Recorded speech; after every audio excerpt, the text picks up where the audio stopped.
देवेंद्र फडणवीस मुख्यमंत्री होणार असा संदेश भाजप श्रेष्ठींनी एकनाथ शिंदेंना दिलाय असा दावा केंद्रीय राज्यमंत्री रामदास आठवले यांनी केला। फडणवीसांना मुख्यमंत्री करण्याचा निर्णय झालेला असल्याचं त्यांनी स्पष्ट केलं।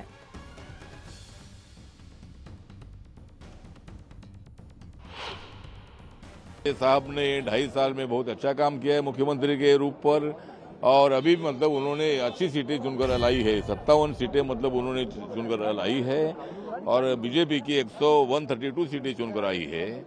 तो अभी बीजेपी का मानना ये है कि भाई 2.5 साल एकनाथ शिंदे जी मुख्यमंत्री रहे हैं, तो अभी देवेंद्र फडणवीस को मौका देना चाहिए। और बीजेपी के हाई कमांड ने तय किया है कि देवेंद्र फडणवीस जी को मुख्यमंत्री बनाना है, लेकिन एकनाथ शिंदे जी थोड़े नाराज है, उनकी नाराजगी दूर करने की आवश्यकता है।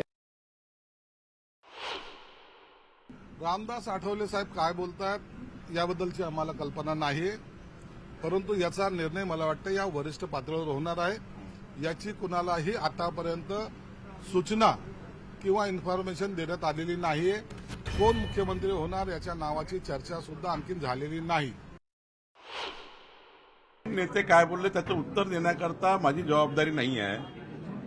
माझी जबाबदारी एवढीच आहे की आपला महाराष्ट्राने जे मॅन्डेट दिलाय भाजपा शिवसेना राष्ट्रवादी युतीला, त्या मॅन्डेटवर जे सरकार बनेल ते सरकार महाराष्ट्राच्या 14 कोटी जनतेकरता काम करेल। हा आपल्याला त्या ठिकाणी काम करायचं आहे। सरकार तर बनणारच आहे, सरकार तर येणारच आहे। शेवटी महायुतीचं सरकार निवडताना किंवा महायुतीचं सरकार येताना सर्व बाबीचा विचार करावा लागतो, म्हणून थोडं लेट होतं। शेवटी कुणा एका पक्षाचं सरकार थोडी आहे, 3 पक्षाचं सरकार बनवायचं आहे। त्यामुळे काही बाबी जरी उशीर झाला असेल तरी त्याचा गैरसमज करू नये।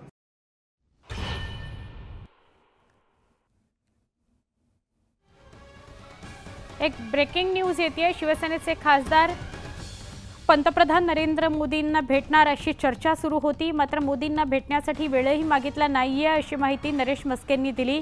संविधान दिनाच्या निमित्तानं आम्ही सगळे खासदार शिवसेना विधिमंडळ पक्षाचे सदस्य संसदेत एकत्र आलो होतो। पंतप्रधान नरेंद्र मोदींना भेटण्याचा विषयच नाही, ते कार्यक्रमाला आले होते, आम्ही देखील कार्यक्रमाला होतो।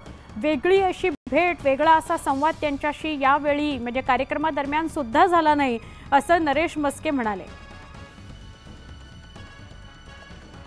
चुकीच्या पद्धतीने कोणीतरी बातम्या पसरवल्या जात आहेत। आज संविधान दिनाचा कार्यक्रम सेंट्रल हॉलमध्ये साजरा केला जाणार होता। आज कार्यक्रम सकाळी 11 वाजता, त्यानिमित्त सर्व खासदार त्या कार्यक्रमाला जाणार होते। त्या कार्यक्रमाला माननीय पंतप्रधान उपस्थित राहणार होते आणि त्या कार्यक्रमाकरता सगळ्यांनी उपस्थित राहावं। संविधान दिन आपण साजरा करतोय आणि त्यासाठी सर्व खासदार एकत्र जमून त्या कार्यक्रमाला हजर राहिले।